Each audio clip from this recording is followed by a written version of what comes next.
Hello, fellow rookies. Did you see the Stalker 2 Heart of Chernobyl trailer and got excited to see what the hype is all about? Or perhaps you've heard of this franchise and are wondering what the fuss is all about and why does this franchise have such a cult following? Are you interested in trying out the first game, Stalker Shadow of Chernobyl, but can't get past the dated visuals or mechanics? Are you hoping that they would release a remaster of this game? Well, then this is the guide for you on how to completely remaster Stalker Shadow of Chernobyl in 2023. Do not worry, this video will not contain any spoilers. As of April 2023, there are 3 games in the Stalker franchise, Stalker Shadow of Chernobyl being the first. You play as a character known as the Marked One, where you wake up from the brink of death with a message on your PDA that says, "Kill the Strelok." Now you're probably wondering, wow, that's scary. What is a Strelok? Sounds like some kind of demonic beast that is terrorizing the zone. I gotta put an end to it. But the game then immediately tells you in the beginning itself that he's just a dude. And the quest in your PDA now shows, find Strelok, kill Strelok. I guess having the word "the" in kill the Strelok into introduction cutscene makes for a more epic cutscene. But come on man, really? Just a dude? Anyway, we don't know why we want to find this Strelok guy. We want to kill him? Well, we must have our reasons. The second game in the series is Stalker Clear Sky, which is a prequel to the first. The plot involves also finding Strelok. Jeez, what is up with this Strelok guy? The third game, Stalker Call of Pripyat, takes place shortly after the events of Shadow of Chernobyl. Like I said, this video will be spoiler free, so that's all I'm saying. Now depending on how well this video does and on the feedback I receive, yes, I welcome both positive and negative feedback, I will definitely make a similar video like this for Clear Sky and Call of Pripyat. Before I get started, I need to set some expectations. Stalker is an old game, and yes, there are some mechanics that are so dated that even mods can't really fix, because my expectations were not set properly. People were talking about Stalker as if it's some kind of ultra-realistic survival simulator. It's none of that. It's none of that. I wouldn't even call it a heavy survival game. It is a first-person shooter with a little bit of survival elements and with looting and things like that. But anybody telling you that this is some kind of simulation or some kind of realistic tactics would work here, they are just completely bullshitting you. So there are genuine flaws in this game, and I'm not talking about just bugs and glitches, as those can mostly be fixed. I'm talking about flaws in game design. Now, this modding guide is meant to provide a vanilla plus or a vanilla enhanced experience, which means mostly quality of life changes, but also just gameplay changes to address some of these gameplay flaws, with the emphasis on some. Most of these changes take inspiration from the third game in the series, Call of Pripyat, which is often regarded by fans as the best entry in the series due to it having addressed a lot of issues I mentioned earlier. So any gameplay changes that I make in this guide is 100% still within the spirit of the Stalker franchise, and you are not missing out at all on the vanilla experience by using this guide. I went out of my way to ensure that the first time playthrough will feel as vanilla as possible while taking some lessons from future entries in the series. Another great thing about this guide is that it's completely modular. You can stop this video after finishing any of these steps and the game will still work just fine according to your liking. And finally, one last point, play on any difficulty you like. Anyone who tells you to play on master difficulty because the enemies are less bullet spongy or you miss less often, so on so forth, is lying to you. I am not saying they are lying intentionally, but a lie is still a lie. Master difficulty is a myth. It does not make bullets deal more damage, it does not make enemies less bullet spongy, it does not make you more accurate. None of these things are true. Some of these things are true in Metro, when you play in Ranger or Ranger Hardcore, but that's Metro. This is Stalker. Two completely different games with two completely different rules. In fact, speaking of difficulty, for a first time playthrough, I'd actually recommend, and I know this is blasphemy, I'd recommend playing on Stalker difficulty, or if you want a little bit of an extra challenge, play on Veteran. I'm not stopping you from playing on Master, but like I said, this game does have genuine design flaws. So, if you want to play on Master, go ahead, but it just frustrates me when people on forums and even content creators on YouTube keep parroting this myth about master difficulty. If you actually want to see what master difficulty does, it is explained very well in the Zone Reclamation project's website, which is a mod we will be installing later. So let us get started. Okay, there are a few tools that you will need. One is Notepad++, just Google it, download it from their website, and download the latest one. Next, what you do is download Python 3, go to their website, and download the latest one here, which is a Python 3.11. Install those. Once you've installed Python, once you've installed Notepad++, what you want to do is open Notepad++, go to Plugins, go to Plugins Admin, and search for Compare. So I have not tried Compare Plus, so let's just stick with Compare and click on Install. Yep, let's install that. So it'll download and install the Compare plugin, which will be very useful for us later. So once it's done, go to Plugins, Compare, and you should be able to see this. So if you are able to see that, then you have installed the plugin correctly. Now let's move on. Okay, so first things first, we need to download the Python scripts as well as eng_ctm, which is basically English_come to me. So just download these two files, and once you're done with that, you should see something that looks like this. For Ukrainian voices, parallax textures, Pripyatify, and readable models. Next, what you'll want to do is download the Zone Reclamation project. Again, link in the description. I've not tried ZRP 1.09 because they say it's experimental, and I usually avoid that if that's the case. What I do stick with is the 1.07 version, which is the stable release. So just scroll down and the download will be here. And once you're done with that, you should see this file in your downloads folder. Next, we download Original Weapons Renewal. Again, link is in the description.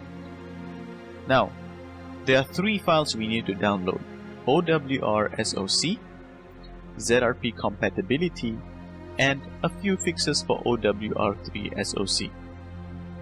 So your Original Weapons Renewal folder should have three files, and it should look something like this: OWR3-SOC, OWR3 fixes, OWR ZRP merge. Next, we will need OGSR Engine. So, link in the description. Scroll down and download this one, OGSR Engine SHOC Edition Release, not the debug version, release version. Download that, and you should see this file.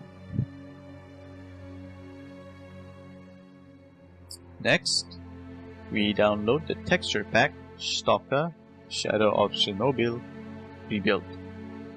Now, the download isn't actually directly available through ModDB. However, he does have... where is it? There should be a Google Drive link. There we go. He says download from Google Drive by clicking on the link. So go to this ModDB page, click on the link, and then download the file. About 5.3 gigabytes. The one I'm using is 1.02 as of today. Next, we download STALKER Weather Overhaul. Again, there are 3 files, but this one is a little weird. There are 2 separate pages. One is STALKER Weather Overhaul, another one is the fixes for STALKER Weather Overhaul. They're not in the same category for a very weird reason. So let's do things step by step. First, let's go to the one which says STALKER Weather Overhaul -3-0. There should only be one file with just a download now button, and then should be like a nice badass looking screenshot. Download that, and then go on the other STALKER Weather Overhaul, which should have the word downloads in the link, and only download these 2 files. Not the 2.0, the 3.0, Quick Fix and Quick Fix 2. So you should have these 3 files. 3.0, 3.0 Quick Fix, 3.0 Quick Fix 2. Next, we're going to download the Shadow of Chernobyl HD Models add-on. So this is only one file, and it should look like this. And finally, Ukrainian voiceover and text. Go to the files section, and if you know how to read Ukrainian, then you can download the text as well, I guess. But the voiceover, just click on manual download, and you should get something that looks like this. So that's the download portion covered. Let's move on to actually modding our game. Okay guys, first things first, we go into our Steam folder for STALKER Shadow of Chernobyl. Now, before we start modding anything, just run the game first. So the executable is located in the binaries folder, and it's this thing that you want to run, xr_3da.executable. Of course, you can just straight away launch it from Steam. Either way, it's fine. But I have these 2 folders open because we're gonna start modding almost immediately. So let's do a test run. Okay, so now do not change any of the settings. Just leave it as it is. One important thing that you will have to check is your version 1.0006. This is as of 2023. So just to test if everything's working, just create a new game. Skip the intro because So Mark, if we are going to be modding stuff, and I'm not going to let's pretend I mod did it to everything win first, favors upstairs. and then we can enjoy the You intro do some jobs once for we're done modding. me. Come closer. I don't bite. Okay, so once he's done with his monologue, just talk to this guy and just click on give me a mission. Job. Do not talk to anybody Good hunting. if you don't want to spoil yourself. So just take a look around. Just walk around. This is your Shadow of Chernobyl. And if you don't hit into any crashes, no nothing, the game runs fine. Okay, no problem. We exit to Windows. Now we know that the vanilla game is working fine, despite the crappy resolution, which we can always change, but I don't want to change it right now. So the first thing we're going to install is the Zone Reclamation project. Now, I usually tell people to play games vanilla. However, Stalker Shadow of Chernobyl is a game that you should not play vanilla because there are things that are just straight up broken and do not work. And I think there are some quest lines that just cannot be completed. It's almost an incomplete game if you don't install this Zone Reclamation project. If you want to keep it as vanilla as possible, you can still do that with Zone Reclamation project if you just want the bug fixes. So, for the sake of not ruining your first playthrough, at least play with the bug fixes. So let's do that. We go into our Zone Reclamation project folder, we unzip it. Now, go inside this folder, ignore everything here, go into game data. Now, this modifier.exe, whatever settings you change in here actually modifies files that are inside these folders. So let's do that. Start with _zrp.cfg and we start with zrp mod stuff. So you will see these messages saying default unchecked and whatnot. So if you just want the bug fixes, then follow what this thing says. However, we are looking for a bit of a vanilla plus experience, which we want to make the game as close to vanilla as possible, but also having some nice things that modern day games might have. And this might not be a popular opinion among die-hard Stalker fans, but there are certain things in Stalker, at least for the first game, Shadow of Chernobyl, that I would call design flaws. These are just really, really bad game design decisions, and they don't add to the experience, they detract from it. In fact, I would say Clear Sky does things better than Shadow of Chernobyl, despite all the hate that game gets. So, we want to try to fix this game, not only from a bugs and glitches perspective, but also from a gameplay perspective, without changing things too much that would transform the experience into something else. This is still an authentic vanilla playthrough of Stalker Shadow of Chernobyl. So let's get started. Anomaly evasion. Stalkers are not blind. So anomalies are weird phenomenon that happen in the zone. So how it works is these can be anything. They can be invisible flames, they can be radiation, they can be vortex, some kind of black hole, whirlwind stuff that might just rip you into pieces. So these are almost hidden dangers that it's difficult to see with the naked eye. However, what you can do is equip bolts, yes, bolts, and throw it into areas where you suspect there are anomalies. The player can do this, but the NPCs cannot.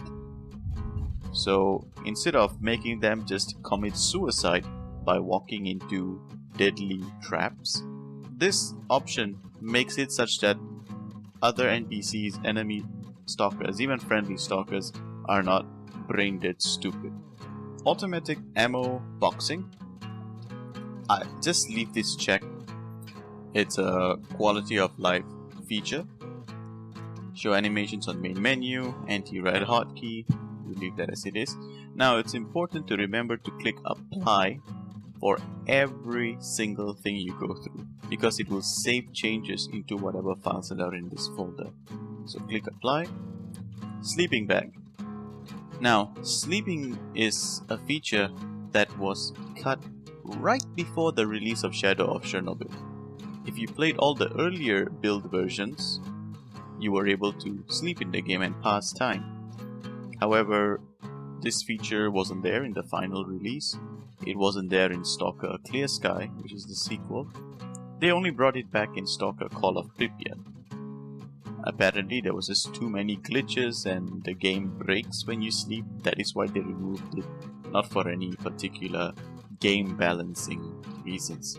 However, modders have come back together and fixed whatever broken things there were about sleeping, and now it's back. And you can choose to enable it, and I highly recommend you do. This will have a sleeping bag in your inventory that you can use, and you can choose how long you want to sleep to pass the night. Let's apply that. Autosaves, let's apply that as well. The default one doesn't have autosaves. It's always good to have more saves, because this game, even with the fixes, can still be pretty buggy. Now, these settings don't really matter because we are going to install a HD weapon and items mod. So it will actually overwrite whatever files you have here. So what I do is I just skip it. Body removal, this is personal preference. I like to have bodies stay a little bit, well, this is actually a lot shorter actually, because it can be a little immersion breaking when you walk in an area multiple times and you keep seeing so many corpses lying around, yet you see new NPCs that have spawned going about their daily tasks. It can be hilarious, but you know, I like a bit of immersion in my games, so I leave it at 4, which is the default value for the patch. So I'll just keep it there. Same thing with NPCs as well, leave it at 4. Cases and crates, again, I just leave it whatever settings they have here. Controller effects. Controller is a type of mutant in the game and it does psychic damage to you. And it really messes up your vision. So I recommend to have this on because this is the vanilla experience. It might be considered cheating if you untick anything. Cursor. So you saw how the crosshair looked like when I was running the game, right? It was a big circle and then a dot in the middle. However, not many people like that cursor, so you have an option for just a dot crosshair. This is purely personal preference. I do not like the circle and the inner circle crosshair. I like the dot crosshair, so I'll go with that. It's completely up to you. Cutscene control, do not change any of this. Debug, again, ignore this. Diary, personal preference, but I like the ZRP login message history link position. Flashlight, use ZRP. The original one is pretty crap. And it also looks quite bad, as in it has aged poorly. The ZRP one is a lot better, and it also allows you to see better. And it's perfectly balanced, it doesn't break anything. Earthquake prevention, this is kind of cheating if you check this box, don't do anything. Fire illumination, enable it. It looks beautiful and it makes the zone feel a lot more alive, because when you see a bunch of stalkers camping around a campfire and that campfire is dynamically lit and you see the shadows forming behind those stalkers, it looks really, really beautiful. Head bobbing. Now, the original game's head bobbing I feel is a little too strong. It makes me dizzy personally, so I go for reduced head bobbing. I wouldn't recommend no head bobbing because everything would feel very floaty and yeah, it looks a bit weird. Reduced head bobbing is perfect. This is just values you can tweak, but I just leave it as it is. Inventory grid, this is just leave it. Knife, if you want to acquire their knife, this is just an audio file they replace, I think. But I really don't care because knife is a weapon, and then there's also a HD weapon pack that we'll be installing. which will override whatever changes we make here, so it's pointless for me to modify it. Main menu. Now do not touch this. Whatever you do, do not touch this. Leave it as it is. If ZRP is the only thing that you want to install, then you can choose ZRP main menu button positions. But we are going to install OGSR later, which will mess everything up if you select any of these options. Just don't change anything, leave it. Marked ones, PDA marker. I like smaller icons that are more crisp and sharp. This is personal preference, but I like to have this on. New game tweaks. Don't check any of this, because this is a guide for a first playthrough, so leave it. New game tweaks 2. Now, throughout this modding process, we are going to be running the game several times and creating a new game file several times. The intro is pretty long, so if we install skippable Sidorovich intro, it's fine. You know, you can sit there and listen. But if you're in a rush, you can just straight up start talking to him before he finishes his dialogue, and you can test for any crashes and whatnot, which we will go through later in the video. Night vision quality, do not check this because it is kind of cheating. There are different suits you get in the game, and the night vision is part of the suit.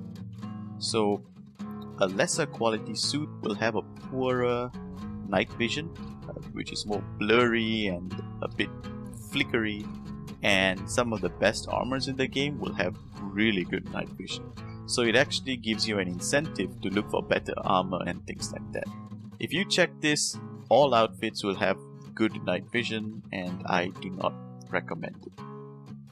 Let's keep it vanilla. Night music, I'd say include it, because this is actually a bug fix. Night vision sound, personal preference, but I'm very sensitive to noise, so these things are better checked for me, but it's personal preference. Outfit information, I like the full info. This one is for non-widescreen. Again, I just leave these things as they are. Same thing, quest time limits. If you want to have the default one, you can always put it to 1, but honestly, this really doesn't change much. This one, leave it as it is, don't touch it. Radiation whiteout is purely personal preference. Do you want a visual as well as an audio indicator when you are in a radioactive area? Or do you just only want an audio indicator? It's fine either way. I just prefer an audio indicator because I don't like too much clutter on my screen. Repair weapons and suits. So in the first game, Shadow of Chernobyl, you can't repair weapons and armor. So if your weapon degrades and you need a new one, you have to just find a new weapon and use it. This is personal preference. You will be slightly changing the balance a little bit, but it really doesn't change much, because by the time you visit NPCs that can repair your weapon and armor, you're pretty much in the mid to late game. And when you're in the mid to late game, you're already pretty overpowered, even in the vanilla game. So this doesn't change much, it just adds to the immersion and makes Shadow of Chernobyl closer to its sequels. Because yes, the sequels, I feel, are what Shadow of Chernobyl should have been. It's just that too many things were cut from the game, including repairing weapons and armor. This is all actually cut content, so I'll just leave it as it is. Oops. Secret stash, leave this as they are. Sell guns. Okay, so this is personal preference. I never actually found any reason to give an NPC a weapon, honestly, but I really don't care. It's up to you. Now, task map. Again, I feel like the ZRP's UI is much better, so I just go with the tweak task map layout. Time on HUD. completely up to you. I like to have the time being shown so I know what time of day it is and I can choose how many hours I need to sleep. These things again, non-widescreen, let's skip that. Unique weapons. Now, choose this because we are allowing for the repair of armor and weapons. So if we choose unique weapons don't deteriorate, that would be kind of overpowered because we allow for armor and weapon repairs, which was not in vanilla. So it's only fair that we allow our unique weapons to degrade. It would give us a reason to visit these repairmen. So, you know, you change the balance in one area, you make up for the balance in another area. And besides, it really doesn't change much. Trust me, I've played this game multiple times and these are just flavorful things. This is still the vanilla experience. Now, weapons can use real gun names. So by default, weapons in Stalker do not use their real life names. So instead of AK-47, you'll see something like AN-47SU or some weird jargon they used to call a weapon that is clearly an AK-47. So this is personal preference. If you want to keep it the vanilla names, you can use that, but I like to use the real gun names. It's a lot more immersive. I just like it that way. Click apply. Weapon stats. So this is personal preference, but I highly recommend turning this on because weapon accuracy in this game is calculated as an average of shots and not the first shot. But in reality, almost every firefight in this game involves you firing in very short bursts. So the real accuracy that you want to see is the accuracy of your first shot.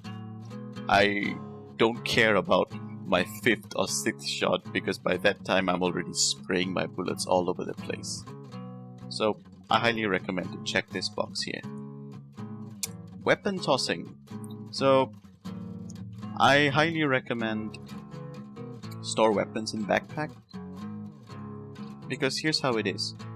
You kill an enemy, you have to loot them twice. First you have to walk over to their corpse and then loot whatever ammo or bandages or medkits they have. And then you have to walk over to the weapon that they dropped and loot that. So it's double work basically. What this option does is 99.9% of the time when an enemy NPC dies or a friendly NPC dies, you can just walk to their corpse and their weapon will be inside their inventory and you can loot it from there. Next one, unique weapons dropped in original condition. So I just keep this checked. I honestly have no idea what this does, but you know what? Forget it. Let's leave this unchecked. I'm not even sure what do they really mean. The description is really vague here.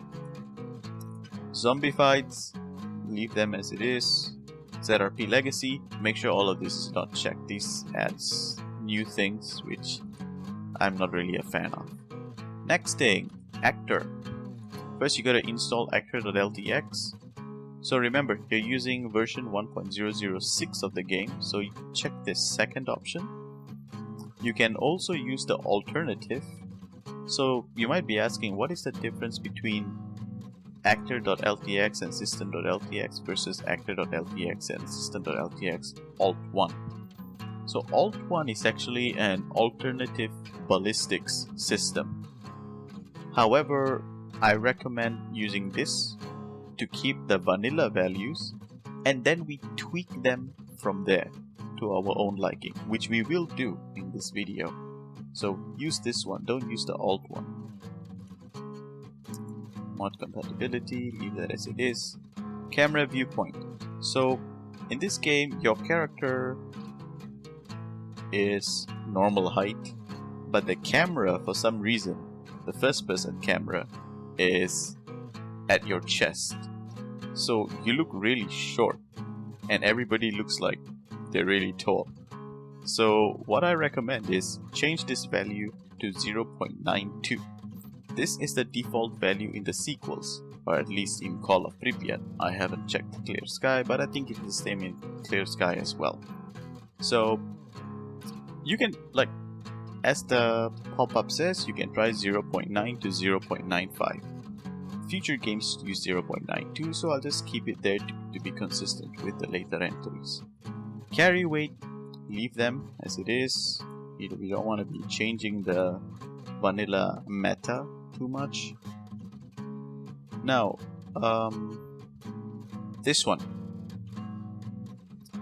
So, we are going to make some changes.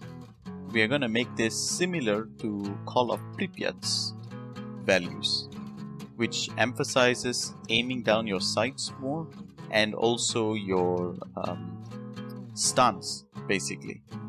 So these factors determine the penalty when you aim. So this is based on your stance. So displacement base basically means how much penalty do you have when shooting your weapon from the hip, in essence. Now, vanilla value is 0.8, Call of Pripyat is 2.0. So yes, the intention here is to make it worse when you're firing from the hip. ADS, aim down sights. How much penalty do you have from that? Call of Pripyat, it's 0. Which means that you would want to aim down sights as often as you can.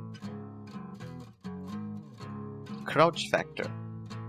So this is negative value, which means you gain an aim bonus. Call of Pripyat is 0.5, and the Stalker games have this mechanic called low crouch. So by default, if you press Control, you crouch. If you press Control plus Shift, you crouch even lower. Now, Call of Pripyat uses minus 0.5 for both. However, if you just want to add some kind of tactical advantage to your aim when you low crouch, you can set this value even lower to minus 0.6 or 0.7.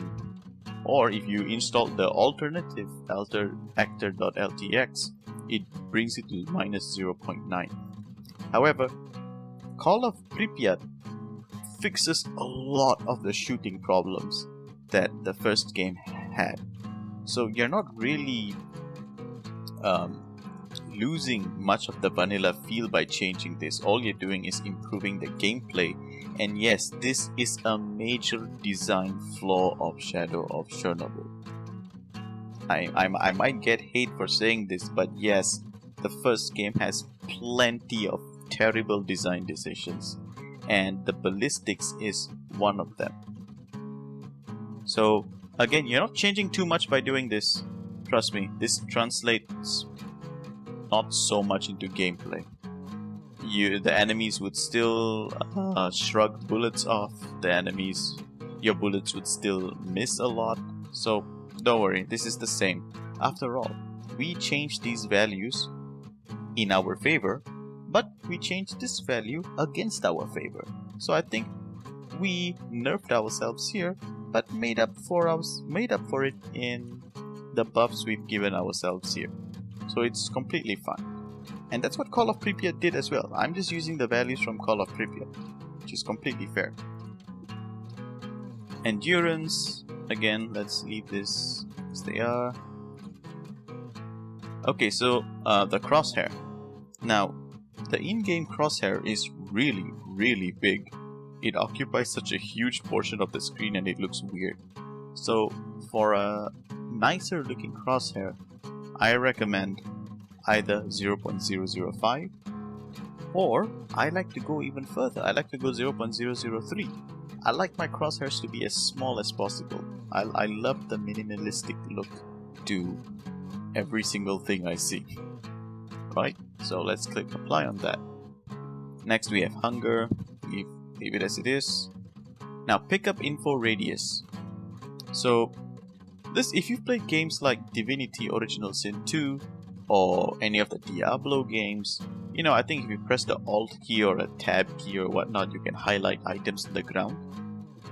Now Stalker has this weird issue where the use key is also the info key, is also the pickup key. So what usually happens is, you see an item on the ground, you press and hold the use key, it will display what item you are looking at. But because you have to be so close to the item, when you press the use key, you also pick up the item as well, which is annoying. Then you'll have to open up your inventory and be like, okay, what did I just pick up? And it's just a nuisance. So I just double this value. So that way I can stand at a distance, hold down my use key, and at least see whether that item is worth picking up or not. So we click apply. Jumping, don't change this. Radiation, leave it as it is. Next we go with artifact swapping. Now this will change the vanilla experience a little bit, but again, it's not really a big deal. So I recommend Skinflint artifact swap. Basically you can trade artifacts for other artifacts, because all this is almost mid to late game. You'll be drowning in cash at that point. Next, friendship effects buy prices. Again, better immersion. Surprise boxes. So this one I recommend turning it on, just if you love smashing crates. So most of the crates in the game, they're empty, so there's no reason to smash them. But if you like smashing crates like I do, and to have a nice reward at the end, then yeah, just enable this. Now these ones, experimental and experimental AI, do not change any of this. Leave them as they are, because changing these things can and will crash your game. The only thing you want to change is, don't even change the weather, trust me, because we're going to be installing a weather mod later. Weather sound fix. So enable rain sound fix when changing levels, because this is just a bug fix. And all it does is just fix some rain sound, so it's not a big deal. Now experimental AI, this is where if you're not going to install OGSR, then you can have fun with this all you like. However, using this with OGSR will crash your game. So do not turn on any of these things. So first we go to Grenadier by Extreme, click Restore ZRP Defaults. Live Stalker ranking. Personal preference, this is just, you can install this, it's not gonna crash your game. So in Stalker you have this ranking system based on, I think, how many stalkers you've killed, how many mutants you've killed, and then you're kind of ranked as how good of a stalker you are. So this is just a minor tweak, but it's a fun thing to have. You can open your PDA and check whether you're the top dog in the zone, you know. So I like to have this, it's not a big deal. Now, AI packs, remember, do not install AI packs. Restore ZRP default. Again, do not check any of these things.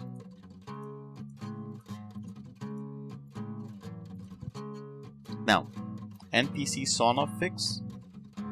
Change the ranking of sawn-off shotgun, because the logic is, if an NPC has a pistol and the NPC has an assault rifle, the NPC will use the assault rifle because the assault rifle is better than the pistol. Now there is a bit of a weird thing here where if an NPC has a shotgun and an NPC has an assault rifle, or even let's say a sniper rifle, which is much better, the NPC would use a shotgun, because a shotgun somehow weirdly ranks higher than the sniper rifle. So I think this is an oversight from the devs, and I think this Zone Reclamation project aims to fix that. So I think this was the intention anyway. So let's click apply. Smart flashlights, again, do not touch this. Allow stalkers to hold multiple weapons. Since it's checked by default, you can just let it be checked. First person shooter, let's see.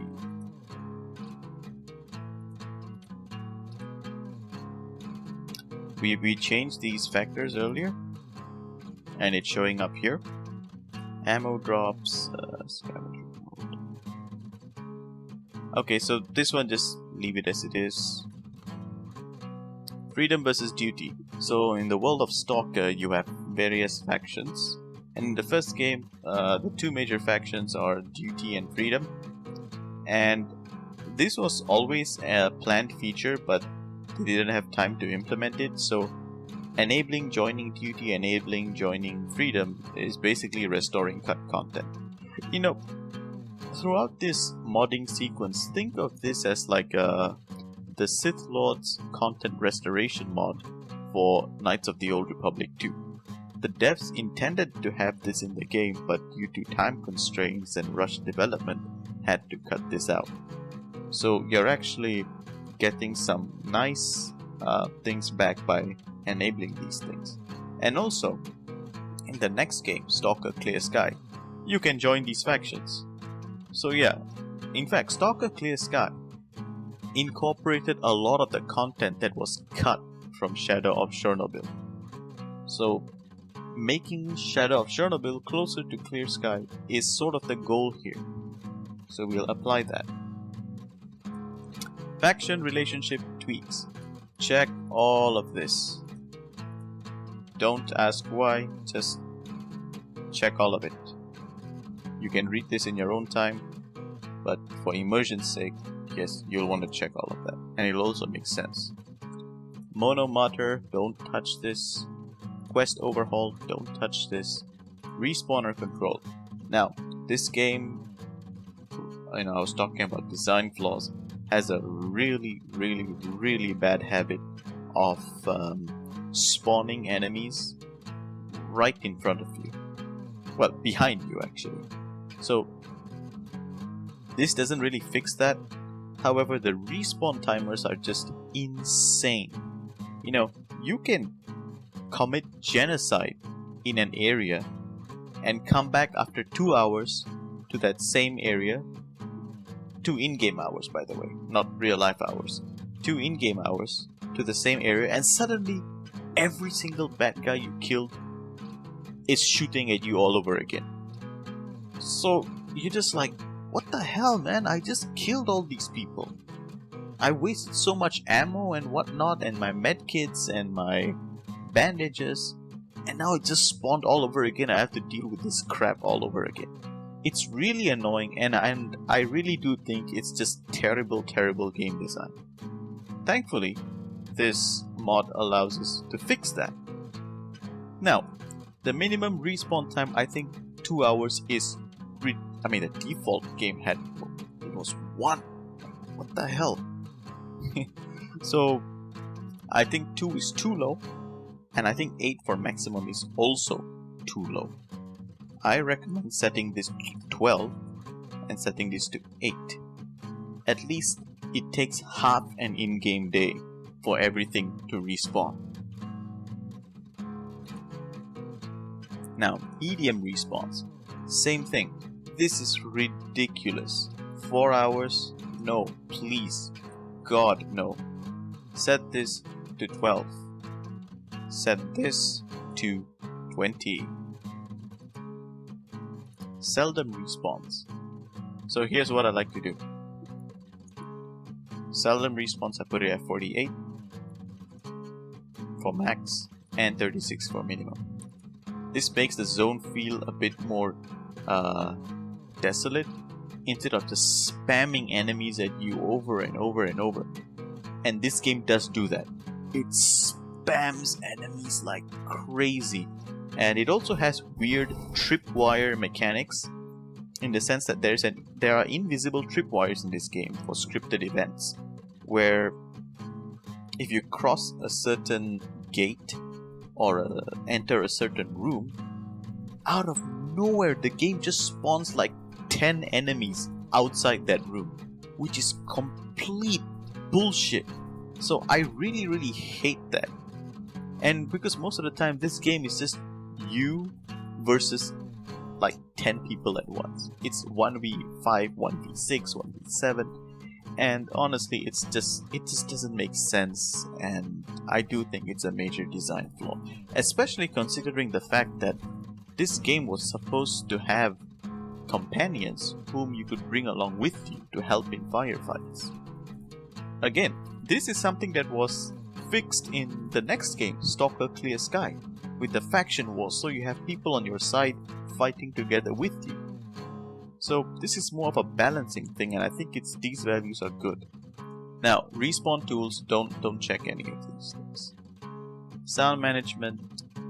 So background sounds, I choose original rate of background sounds. I love the ambient noise. Again, this is personal preference. NPC chatter control, we go... Okay, so what I recommend here is vanilla compatible replacement scheme. Basically what this one does is it has more dynamic dialogue, which I like because it makes the zone feel more alive. You know, you'll have stalkers chatting with each other, playing music more, telling more jokes and things like that, so I recommend having this on. Sound annoyances. Now, this one, do not turn any of these quote-unquote annoyances off. Trust me, this is the definitive stalker experience. Hearing some of the corniest dialogue and experiencing the memes. If you want to become part of the stalker community, do not turn this off. Trust me, you'll be missing out on a lot of hilarious inside jokes when you browse Reddit or read the comment section on YouTube or whatnot. I said come in! Don't stand there! I said come in! Don't stand there! Get out of here, stalker! Support utilities, these are kind of cheats. I don't want to touch those. Tweaks, again, do not touch this. Vanilla, there was one thing, yep, so disable free play at the end. Now, free play is basically when you complete the game, you can roam around the zone. The reason why I say disable it is because if you want to free play, Stalker Shadow of Chernobyl is not the game for you. I mean, you can free play while going through the main story, of course, but the reason why I say that is there are standalone mods out there that do the whole free play thing way better than any of the original Stalker games, with maybe the exception of Call of Pripyat, because free play in Call of Pripyat is actually pretty good. But then again, there are mods that do it better. So my advice is, when you finish Stalker Shadow of Chernobyl, move on to the next game, Stalker Clear Sky. And when you're done with Clear Sky, move on to Call of Pripyat. And when you're done with Call of Pripyat, you can experiment with the free play if you like. But if you really like free play, go and install Stalker Anomaly, and there are tons of mod packs for that. The one I'd recommend is Stalker Gamma. That's really good and addictive. Now, I'm not saying you should rush through Stalker Shadow of Chernobyl, or rush through Stalker Clear Sky, or rush through Stalker Call of Pripyat. Quite the opposite. Do not rush through these games. Take your own sweet time. Never rush the game. You'll be missing out on a lot if you do. So we disable free play at the end, body removal. Some of these settings are on repeat. Again, there's nothing to change here. So if you're looking for a pure vanilla experience, you can turn on these things, because these are exploits. These are exploits, vanilla exploits, but exploits nonetheless. But since we have kind of tweaked the weapon parameters, I'm sorry, not tweaked the weapon parameters, tweaked the player stance and how it affects your aim and things like that, I think it's better to not have exploits. So once we're done with that, we can close it, and then what we'll do is go up one folder. I'm sorry, my bad. What we need to do next is go into config, delete all these unnecessary files like original_backup and things like that. And also another important one is delete all the optional folders, because if you're going to install OGSR later, it reads every single file in the game data directory, including things that are in the optional folder, which should not be running. So in order to prevent any unwanted crashes, delete the unwanted folders. So docs is just documentation, you can delete that. Levels, nope. Yep, no optional folder in here. Meshes, Grenadier, nope. Medic, nope. Physics, box. Mod config, okay, we can delete that. This is to be used with the modifier.exe. We can also delete modifier.exe. Scripts, delete the optional folder. Another thing we want to delete is all the original_backup. So sort it by type, delete all of this. You get the idea. Search for any backup files or any original files and delete those. Now this one, textures.ltx.ai pack, delete them, and we're done. What we have to do next is copy the game data folder into our Stalker Shadow of Chernobyl, and then we run the game. Now if you've installed everything correctly, you should see at the bottom here, version 1.006, except now a new string of text, ZRP 1.07 R5RC. So, you've installed it. Okay, now let's move on to the next one. What we want to do next is, this is a completely optional step. We go into game data, config, creatures, and we open up m_stalker.ltx. Here's what we're gonna do. We're gonna change the values a little bit, just to make it a little bit closer to Call of Pripyat. Not too much, because Call of Pripyat introduces new mechanics as well, like upgrading weapons and different ammo types doing different things. So if we make everything exactly like Call of Pripyat, it would break the balance of the game. So the only thing we will be changing here is this thing here. These are the damage models. So the reason why the gunplay is pretty bad in Stalker Shadow of Chernobyl is we have this damage model, which is good. I mean, like, look at all the body parts you can shoot, and it has different damage parameters. However, when you shoot an enemy, let's say you shoot him in the chest, what happens is he takes his hand and covers his chest. Then if you shoot that area again, instead of I don't know, taking the chest damage, it takes the damage of the hand, because the hand is covering the chest. Now I don't know about you, but if I take my rifle and I shoot someone and he has his hands covering his chest, I'm pretty sure I would still be damaging his chest in addition to his hand. So what I do here is I set the damage to 1, both for forearm and hand. So this is for left forearm and this is for right forearm.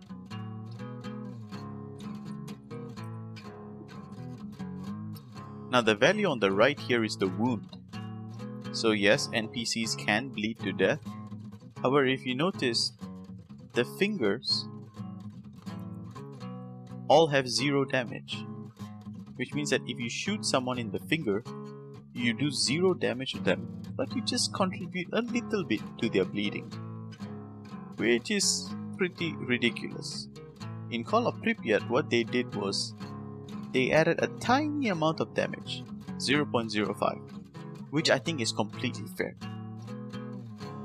So if you're wondering, maybe people who have played the trilogy before and who are watching this video, if you guys are wondering why does the gunplay in Call of Pripyat, despite feeling the same with Stalker Shadow of Chernobyl, also feels better, it's because of these little tweaks that they did.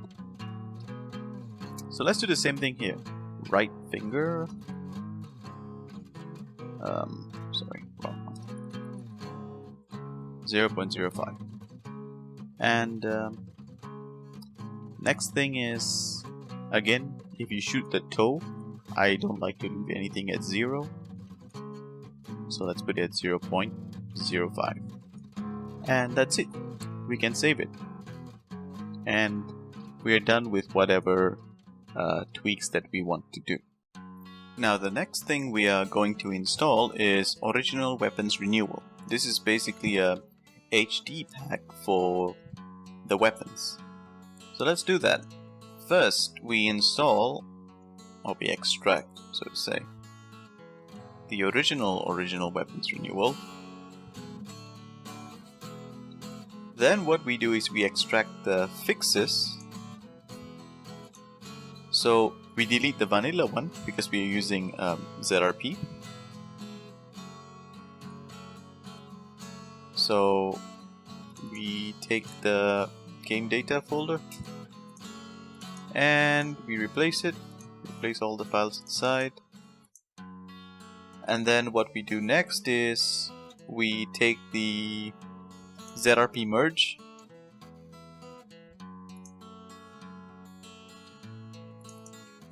same thing, game data, and we replace it. What we do next is we take the game data folder and replace all the files here. Now to test it, let us launch our Shadow of Chernobyl. Skip the intro. So, Marked One, I saved Now, you. And I'm remember not going we to pretend I did it installed to win this, favors. add-on The where you choice can is just yours. Either I straight brainwash up you like I skip the usually intro. do with all the rookies. Got a So job. there we go. We can straight away start talking to him and unlock this door behind Good us. hunting, Stalker. Now what you want to do to test out this mod is talk to this guy here in this uniform. Tell him that you like to see Nimble. Okay, then he will give you a I'm gun. sending someone your way, so wing. And May attack if necessary. you can see the HD model in effect.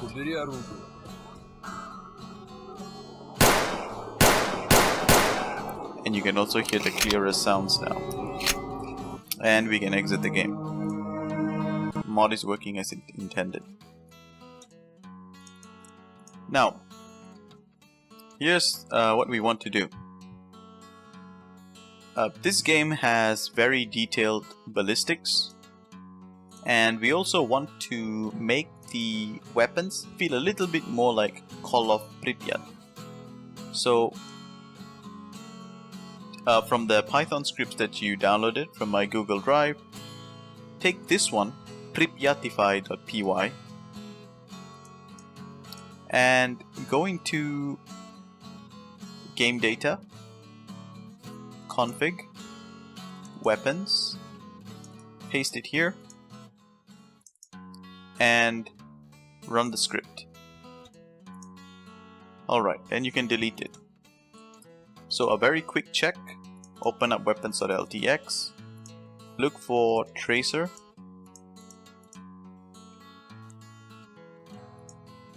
and you should see tracer equals on for almost all the weapons. So that's how you know that script worked.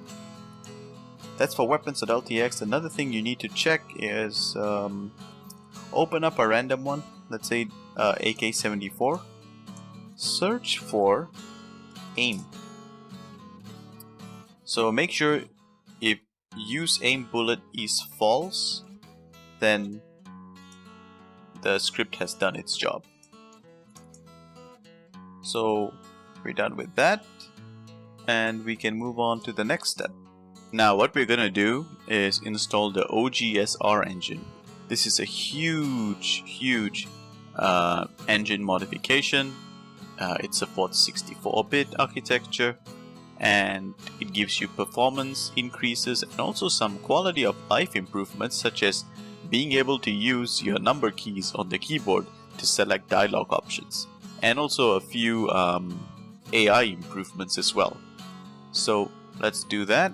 And this is a very important step that you have to follow very carefully. Do not skip this, unless if you don't plan on installing it, of course. So as you can see here, we'll copy bin x64 first. So from now on, we will not be going into binary and executing xr_3da.exe. We will be going into binary_x64 and executing xrengine.exe. Do not just directly copy the game data folder. This thing contains scripts that conflict with Zone Reclamation project. So we have to do this carefully. This is the most tedious step, but please follow through very carefully. Making a mistake here will lead into really annoying crashes. So slow and steady. Let's do this one by one. The animations folder doesn't have any scripts and whatnot, and also there's no animation folder in our ZRP. So there's no issue with just copying and pasting the animation folder. The difficult one is the config folder. So let's do that. We go into miscellaneous. Do not copy items.ltx from OGSR into our Steam/ZRP version. Do not replace items.ltx, because the items.ltx in ZRP is the improved one with all the proper tweaks. So this is actually an inferior version. So we are done with the miscellaneous folder. Next, we go into text.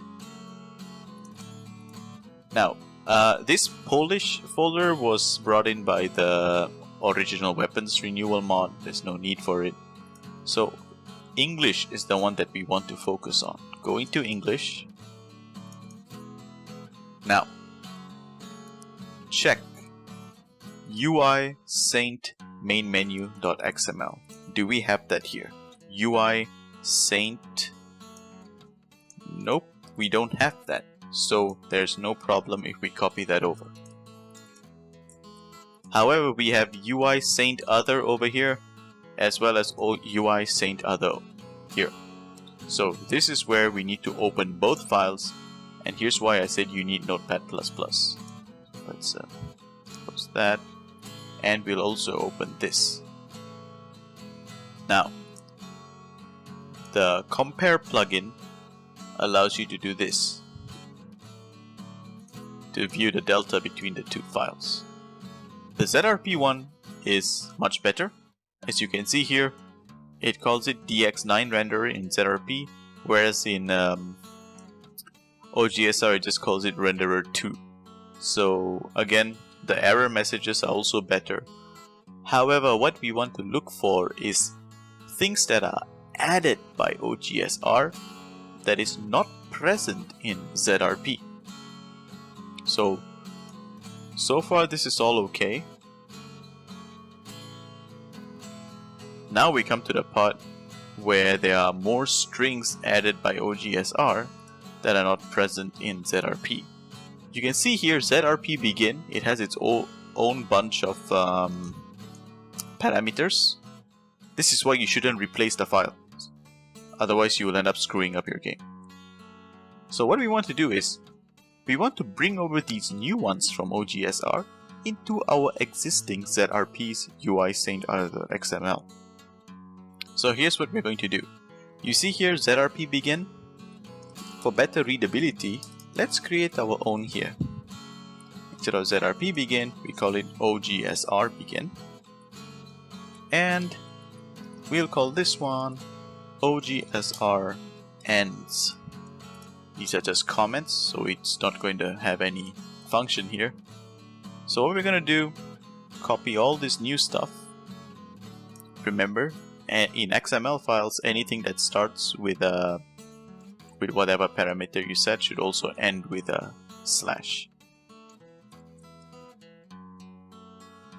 Okay, so we'll paste it in there, so we know that all this is part of stuff that's added by OGSR.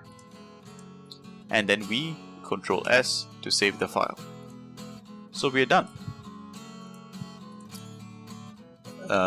We have quote-unquote transferred both these files into our Steam version. So let's go back. Always go back incrementally one step, because there might be directories that you miss. So again, you don't have to copy the Rus folder. We are using the English version of the game. So again, one step up, do it in lockstep. Do not try to be smart over here. This really needs to be done step by step, because there are a lot of files to go through. Next, we go into UI. We go into UI. Now, check again. PDA spot. Nope. We only have PDA events here, so there's no problem in copying over PDA spot. Now, this is a rare exception where we can just copy and paste and replace everything in here.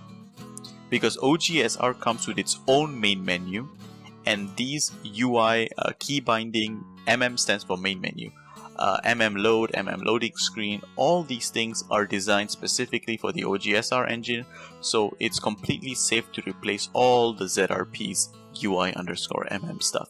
You don't have to worry about that. So one step up, we are done with the UI folder. Next, we can just copy all of this over and paste it, because there's no replacement to be done. Go back up one step, go back up one step, done. Config is done. Now, go into scripts, Oh boy. So let's start with _g.script. ZRP has its _g.script, and so does OGSR. Now what I like to do is, these .script files are written in a language called LUA, which Notepad++ does have a preset for that, so it's easier to read what's going on. And same thing, let's open it up here, language LUA. As usual, we want to compare these two files. Now this is very, very important. As you can see, there are a lot of differences here. So first, what we'll do is, you can see the one on our right, where my cursor is at right now, is our OGSR Engines _g.script, which has its own functions, which we want to port over to our ZRP's g.script. So here's what we do. Remember, highlight all of this. Do not be fooled by the formatting. My bad. Let me just highlight it again. Highlight all the new one. Remember, every function must have an end. And yes, this line has a function and end in the same line. That's also valid. So copy all the ones from the asterisk all the way here. Now, once you copied it, where do you paste it? Do not paste it here. Again, do not paste it here. We don't want to mess up any conditional statements. These things are their entirely new block of code. So what we do is we paste it in the blank spot at the very top of the file. So let's paste it. Once we're done with that, we save. And one thing I don't really like about this plugin is it doesn't update in real time. So I'll just clear all active compares and compare again. And there we go. So much nicer. Now, The one on our right this time is our Steam folders, g.script. Okay, so let's see. Is there anything new that OGSR adds? Not really. So what we are looking for is new functions. So ZRP has better code logic in their functions than OGSR, which mostly uses vanilla functions. So don't worry too much if, so for example, log string format and this thing just comments out everything. Don't worry about these things. What we are looking for is new functions, not new lines within functions or modification to functions. Functions are to be treated as a black box, and we will treat it as such. So we are looking for new functions that OGSR adds. Does it add any new function? So far so good. And yes, even functions that are commented out in ZRP that are not commented out in OGSR is not considered as a new function. There are good reasons why certain functions are commented out.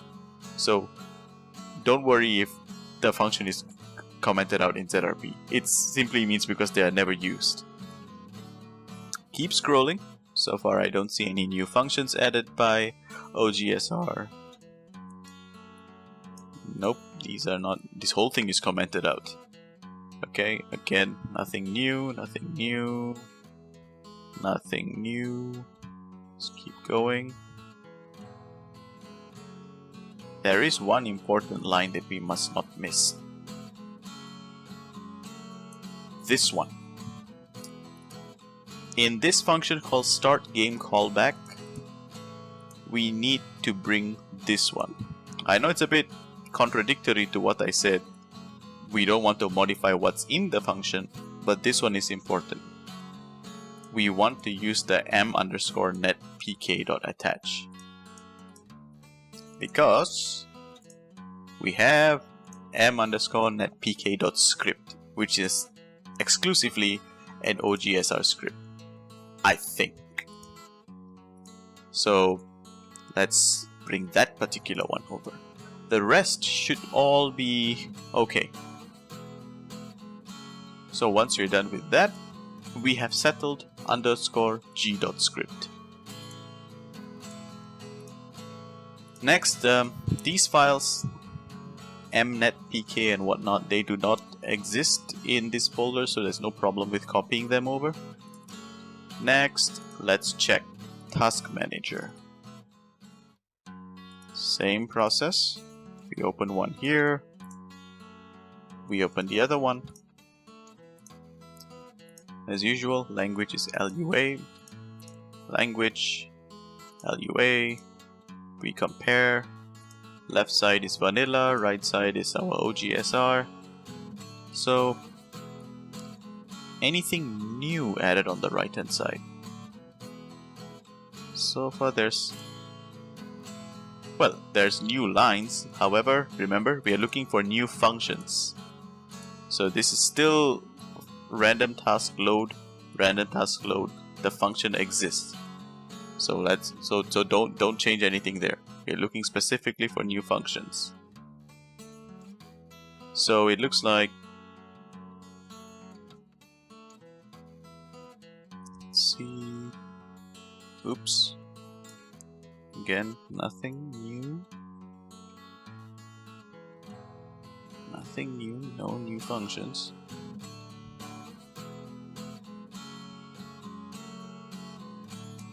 Okay, no new functions on this one. So the ZRP version of task_manager is the superior version. So do not copy this over. Now, remember I talked about main menu stuff in OGSR that you can just copy over and replace? The same holds true for the scripts as well. So you don't have to waste your time, just copy over and paste it. And replace when prompted. Now, go back up one folder, We are done with scripts. Shaders, we can copy the folder over because there's no shader folder present here. sounds, because these are not scripts, you can just replace whatever it's in there. I don't think there's anything to replace because I think it's just a brand new file. Now for textures, do not replace textures.ltx.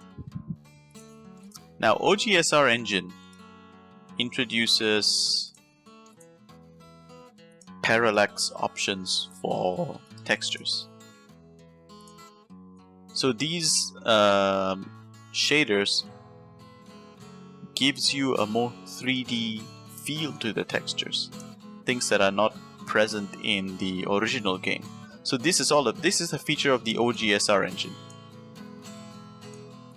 Now the problem is, if you open our textures.ltx in our Steam folder, there are a lot of stuff that is added by the HD models weapon pack. You see, this is all from our weapons pack. Those weapon textures are not present in this file,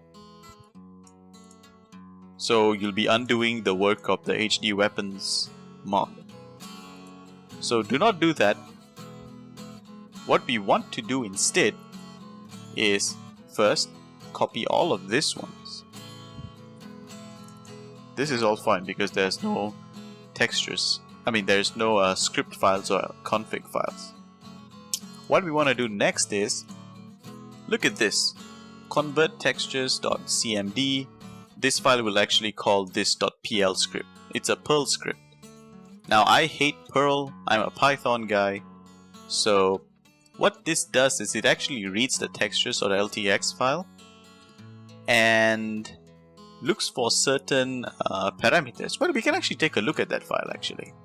So it will look for whether it's crate, ground, MTL, prop, roof and whatnot, and based on some logic it will append a parallax yes to that particular line to imply that that texture needs some kind of 3D bump mapping.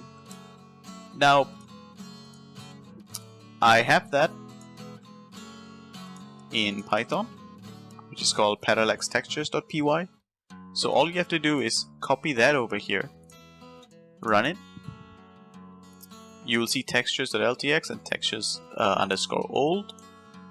So just to check if it worked correctly, open up textures.ltx, look for parallax. There we go. This way you won't be deleting your HD weapons mod. Instead what you'll be doing is you'll just be automatically editing the lines in the texture.ltx files to incorporate some OGSR parallax mapping into your textures.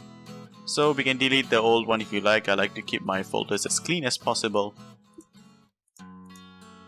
We are not done yet. We were still in the textures folder, but we've copied everything already. We don't need to copy this. Go back up one step, and shaders.xr, copy it over. Now that we're done with OGSR, it is time to test. And follow these steps carefully, because we're going to do a bit of stress testing. The executable for OGSR is in the bin_x64 folder, and let's give that a run. So this is the first test. Does it crash on startup? It works. It does not crash on startup. That first test has been passed. Second step. Open the options menu. Does it crash? If you messed up the XML files, if you messed up the UI_mm files, it will crash here. So let's open it up. No issue. No issue. Let me just turn the sound down because, oh, it's way too loud. Okay, let me click apply. So first things first, quality. I like to put it at maximum because I'm trying to stress this game out as much as possible. So again, let's restart the game. let's go into advanced. So field of view, let's just leave it as it is. This is also a bit of a performance optimization guide for OGSR. So you can skip this if you want. But I won't spend too much time here. Anti-aliasing, I'm running this game at 4K. I don't need anti-aliasing. Sun shadow, for best visuals I recommend having all of this on. I'll tell you which settings you can turn off. Soft shadows from the sun, leave it at medium, this is fine. Sun shafts, I recommend disabled, but if you really want sun shafts, only use SSOGSE. You'll see why, because sun shafts don't only apply to the sun, they apply to the moon as well, and there's tons and tons of graphical glitches with sun shafts. And only the SS_OGSE works somewhat properly. If you consider a little bit of god rays coming out from the moon as behaving properly. But, you know, you can do a bit of give and take here. Player shadow, turn it on. SSDO, this is a real performance killer here. And there's usually no visible difference between high and low. So I put it at low to save a lot of performance. Wet surfaces, turn it on, it looks really nice. Again, reflections, turn it on. Tessellation, turn it on. Vertical sync, my eyes are very sensitive to screen tearing. I notice these things very easily. Multi-threaded texture loading. This is one of the good things about OGSR Engine. This is a performance feature. Enable it. Grass density. I recommend these settings actually. Well, actually, you know what? I recommend turning this down to 0.9 because the grass can be a little too thick until you cannot see what's in front of you. Grass draw distance, put it at 100 or 101. The slider isn't very accurate here. Parallax on terrain textures, turn that on. It gives you a nice 3D effect to the terrain. Effect of depth of field when aiming, personal preference. Depth of field on reload, aiming, it's all personal preference. Drops on glass. Now this is basically raindrops falling on your head. excuse the pun. This one, what it does is it gives you that raindrop effect on your first person view. It was nice at first, but this is really a performance killer despite only being highlighted in green. But it really tanked my performance, and also it's just too much visual clutter. It's difficult to see what's happening, and it also rains very frequently in this game.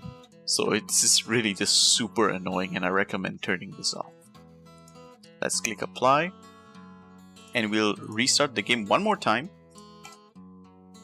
just to see if it crashes. This is really just to see if the game crashes under a heavy load. Okay, no crashes with the options menu. Let's go to new game. Skip the intro, you can watch the intro later once you finish the modding. Okay, let's talk to this guy. Give me a mission. Notice you don't have to click on it anymore, you can just use the number keys on the keyboard. So this door will open. And look at that.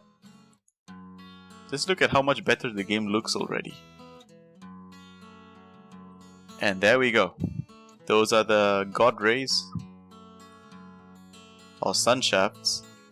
One thing I want to point out is, look at the terrain. These are vanilla low resolution textures that have been given a parallax mapping. As a result, they kind of look pretty... I mean, of course, maybe if you just zoom in on them like that, it looks bad. But then again, these are textures from 2007.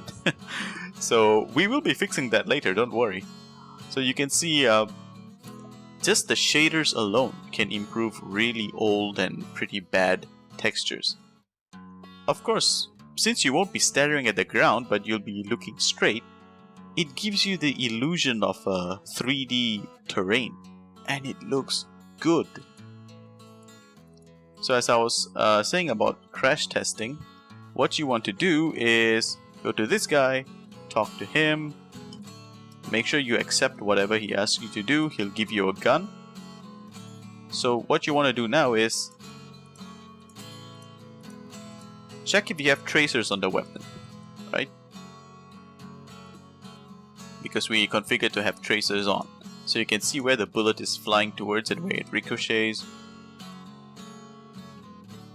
Next, what we want to do is walk over to this guy,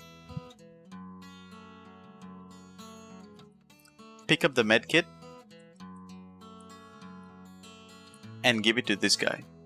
Now, if you messed up with the _g.script or the _z.script or the task manager.script, the game would have immediately crashed here. Immediately, without fail. So, once you've given it to him and the game doesn't crash, great job. Nothing has happened. So, just to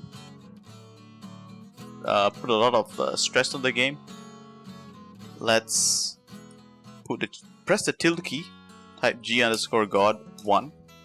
You will see a skull icon on the right hand side of your screen, and also look at that on the road, the reflective bump map textures.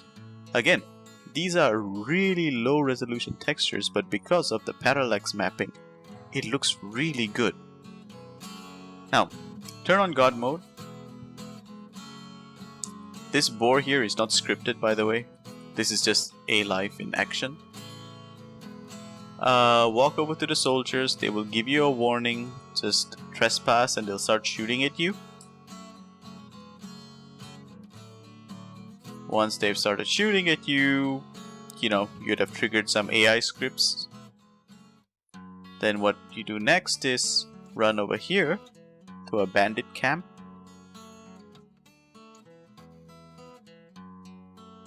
Trigger the bandits.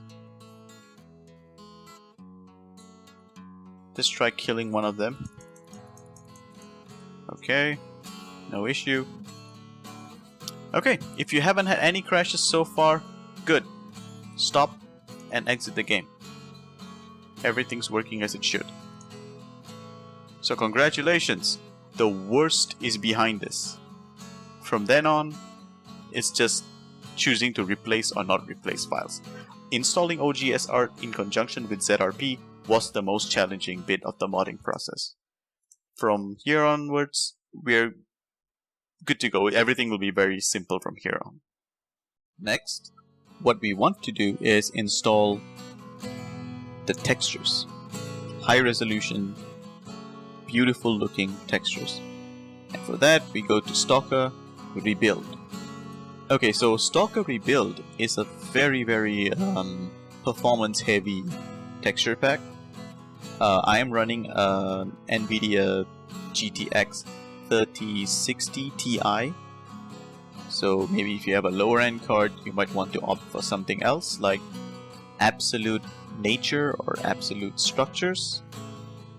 Yes, you can install both of them at the same time. They cover different textures. So that's a more lightweight alternative if you want that. However, remember, do not replace textures.ltx. As usual, compare the two files and make mergers where necessary. STALKER Rebuild does not actually have a texture.ltx file, or any configuration files for that matter. Now, what we need to do is, after we extract STALKER Rebuild, we have to go into textures and search for tracer.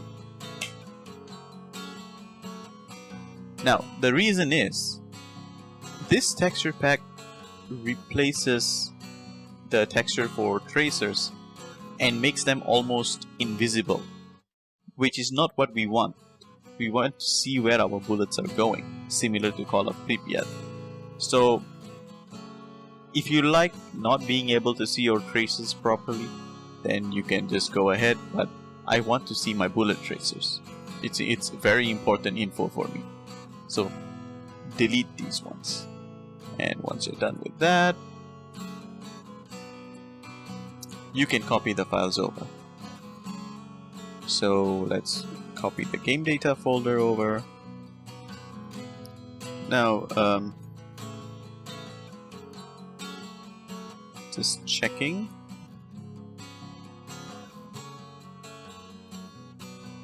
Yeah, okay.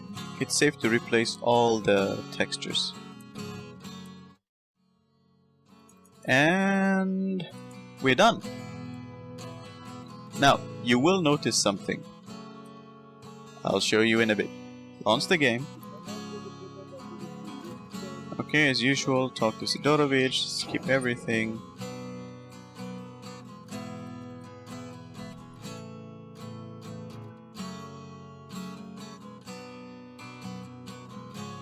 Talk to this guy. Get the weapon. So let's see if the tracers are still there. Okay, the tracers are still there. Now one thing you will notice is... Remember I was talking about the terrain parallax mapping? The textures seem a lot flatter now. So that is a bit of a loss. But what if I told you that there was a way you could get back those bump maps? So let's do that. You know, again, if you prefer this look, you know, a bit of a flatter terrain but sharper textures, you can go right ahead. There's no issue with that. But I like slightly less detailed textures, but much better shading, for the lack of a better term. So let's do that. Here's what we're going to do. We're going to game data. We're going to textures. Now inside the textures folder, look for this folder called detail. Now inside detail, search for underscore bump. Now what you want to do next is everything that has the underscore ground and underscore bump, delete them.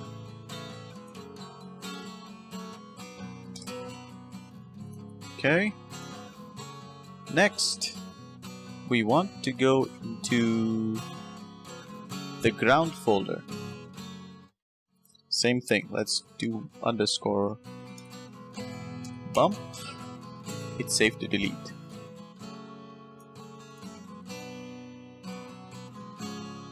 Okay. Let's launch the game. Now, watch this. Look at the ground now.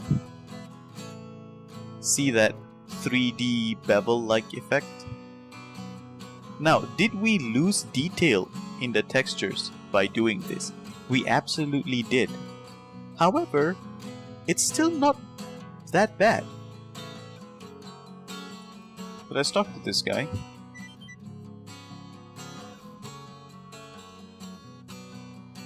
You see, now the terrain does have a bit of a shimmering 3D-like look to it. The roads as well. The roads now look more reflective. You can see the reflections now. Maybe you could have seen it earlier without deleting the underscore bump files, but the default vanilla underscore bump files look a lot nicer in my opinion. So you can do what I did and delete those underscore bump files, because I feel like the vanilla bump maps were better. Okay, so that's it for the texture pack. The same logic applies for absolute nature and absolute structures as well.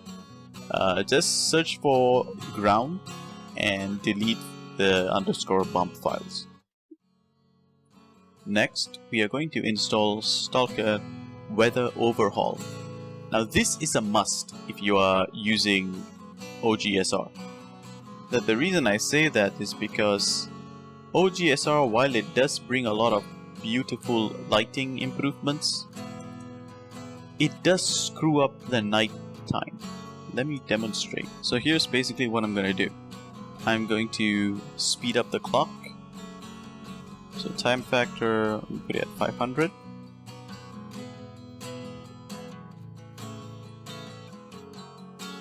Now, this is how it looks like at 9 PM. This doesn't look right. You hear crickets chirping, but it still looks like sunset. And no, it's nothing to do with seasons or anything. Let's speed it up. This is 10 PM. It's still bright. This is midnight. Sure, the environment is dark, but the sky is bright. And this is always the case. It's very immersion breaking, and it doesn't look right either. In vanilla, it doesn't look like this. In vanilla, the night skies are actually night. They don't look like some weird, I don't know. I don't even know what to describe this as. So, in order to fix this and add more enhancements, I'd argue, we have to install STALKER Weather Overhaul. So let's do that. This is a very straightforward step, and there's only one way to do this. First, extract SWO. Extract the quick fix as well. Extract quick fix 2. Okay, and we're done. So we put quick fix 2 into quick fix 1. We place all the stuff in there. Then we put quick fix 1 into STALKER Weather Overhaul, and we replace everything. Now, only, and I repeat, only go into the core folder, and any changes you wish to make in the manual settings, do so. But I prefer it this way. I like the moon to be on, of course, and the nights to be normal. If you want darker or brighter, you can copy that into this folder called Game Data. Now, this is very important. I'm happy with the way the default settings are, so I'm just going to go straight into Game Data. And you have to be careful here. From what I remember, there's nothing script-wise to be replaced or merged, but better to be safe than sorry. So going to config, there is no weathers folder, so this is completely safe to just straight away copy. Next, scripts. Level_weathers. We don't have that, so it's completely safe to copy the scripts folder. No issues there. Sounds, again, these are just audio files. No issue. Textures. We don't have textures or LTX, so completely safe. Now there will be some replacements. Just replace the files. Because we want this to take precedence over everything else. So, now that we're done with that, let's check out the night sky, how it looks like now. Let's see how the sky changes. Time_factor 500.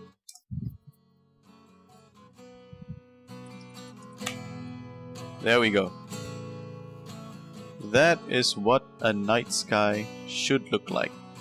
Remember why I told you to turn off God rays? As beautiful as the sunrise and sunsets look, oh man, this engine adds God rays to the moon as well, unfortunately. So, I mean, I can show you the other options. This is how the volumetric one looks like.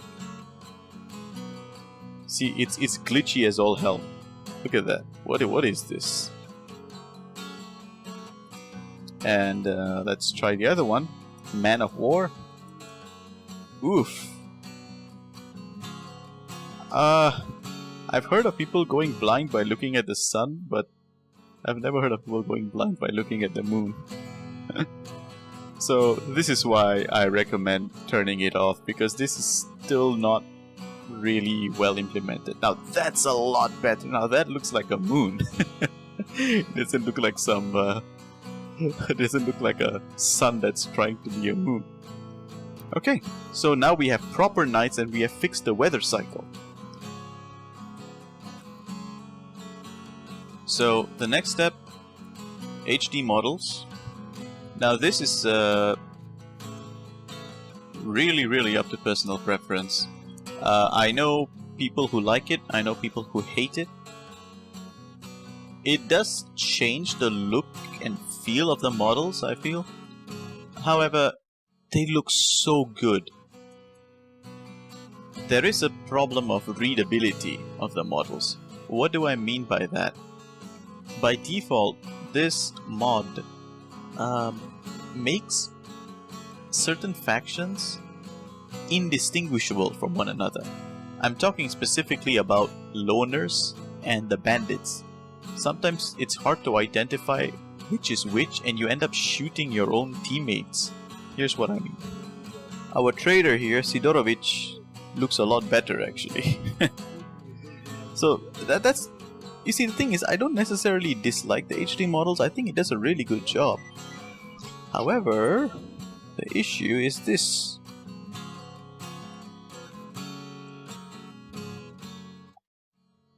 You see, this guy, I could have easily mistaken him for a bandit because of the black hood and the black mask. This guy looks like a loner, which is correct. This guy, he looks like a mechanic. You know, it kind of ruins the feel, I would say. Again, you know, if I was at a distance and I was carrying a gun, I could have mistaken him for a bandit. So this is the issue I have actually with the mod. When it's the correct look, it looks great because this really does look like a HD remaster of how a loner should look like. This one, So this is my main beef with the mod. There are certain things that just look really out of place. So here's how to fix that. Here's what we're gonna do. Go to the Python scripts, go to readablemodels.py. Then we go into our HD models, go into the folder, make sure this file is in the same folder where the game data folder is located. So we run this file, and once we're done, we delete it, copy the game data folder, and paste it in, and replace all the files.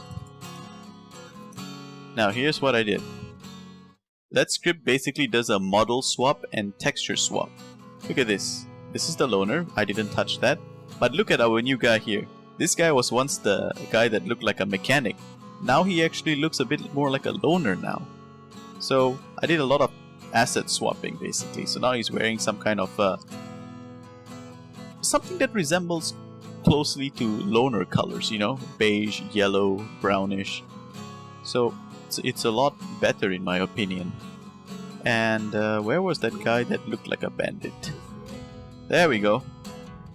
Now, check out his hood. It's no longer black. I made it match with his jacket. So now when I see him from a distance, I see him wearing a grayish, whitish color. I know that this guy is a loner. And when I see the bandit, which is a bluish and blackish hood, I know it's a bandit. So this doesn't only change loners, I did some asset swapping of other factions as well to make them more readable. So I hope you enjoy that little script that I wrote because it did me a huge favor, and I think it would do you huge favors as well. If you liked some things about the HD model changes but disliked other things, then you can use my script. If you don't mind any of that, then just copy and paste it and have it your way. So in our final step, we are going to completely derussify the game. Now the Stalker games was developed by GSE Game World, a Ukrainian game company, and they, if I'm not mistaken, they have three versions. The Russian version, which everything is in Russian. the Ukrainian version, which everything is in Ukrainian, and the English version, or the international version, or the worldwide version, where everything is in Russian, except for the important dialogue lines. Given current events and also seeing the fascist state that Russia is right now and how they're behaving today, I think a good remastering would also include a good Derussifying of this game. And also, Stalker 2 Heart of Chernobyl is definitely Derussified. They are not even going to release Russian audio for that game, not even subtitles. The game will be in English and Ukrainian, and I think Polish and other languages, but not Russian. So it also makes sense for a modern day remaster of Stalker Shadow of Chernobyl not to pay tribute or pay homage to such barbarity that is going on today. So here's what we'll do. After you've downloaded Ukrainian voices, just extract it. So there is a bit of a disadvantage here. If you know how to speak Ukrainian, you understand Ukrainian, then no issue. Just drag and drop the game folder and call it a day. However, I do not know how to speak Ukrainian. I do not know how to speak Russian. I speak other languages like English and a few others, but if you copy this over, all the English dialogue lines gets replaced with Ukrainian. So for many of us, we won't know what on earth is going on. So this is why you need this script for Ukrainian voices, files to delete, together with delete_list.txt. I painstakingly went through every single audio file from the international version of the game to determine which audio is in English versus which audio is in Russian. What this script is going to do is it's going to only replace the Russian audio with Ukrainian audio. It is not going to replace English audio with Ukrainian audio. So essentially what you're going to get is the exact same international release, just that all the Russian parts are now in Ukrainian and all the English parts are still in English. So all you have to do is put these two in the same folder, make sure the game data folder is there, run the script. Once you're done with that, just copy the game data folder. It's already a modified game data folder at this point, and paste it. So while it's copying, the next thing you will want to do, and this is optional, so there's a part in the game where there will be this voice that's playing on loop, and they actually recorded 3 versions of this voice. They recorded it in Russian. It sounds something like "Idi come near, Idi come near."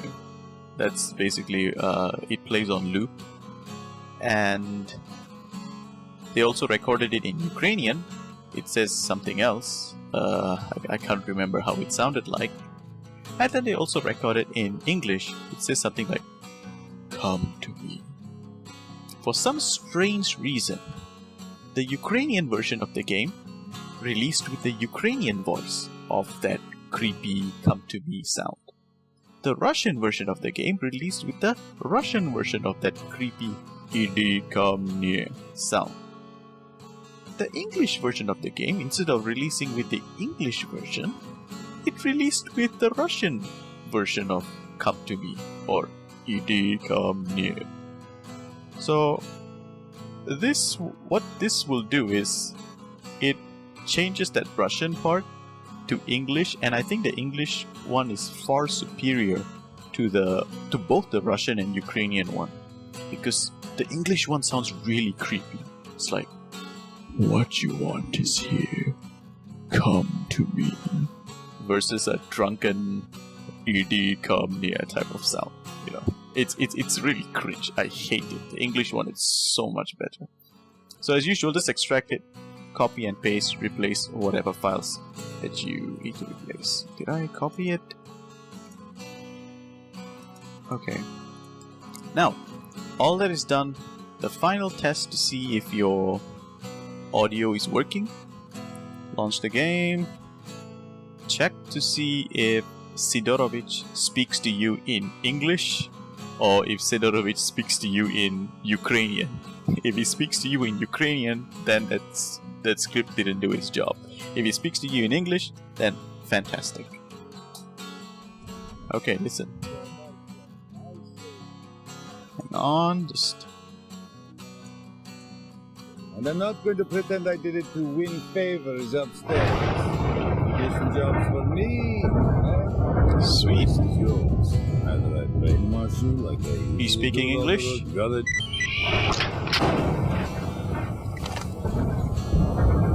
Now, walk to this guy, Ствол униз. and he Опусти spoke. ствол. Yep, he speaks Ukrainian. I think. The reason why I say I think is because I don't know either Russian or Ukrainian, but the Russian audio sounds different from what this guy is saying. No. Okay, so that's it. We've updated the engine, bug fixes, glitches, patches, and all that. Restored cut content. Updated our textures, updated our models, updated our audio, we derussified the game, and that's all. That's pretty much all there is to it. Now, one final step, do not forget to do this. Turn off your God mode, because God mode actually persists even after you exit the game. So G_God 0, and you're no longer a god.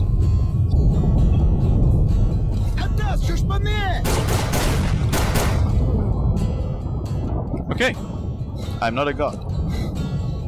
Да не, ну нифига ты играть не умеешь. I like how they just murder me and then casually play a guitar. Oh man, A life. What can I say?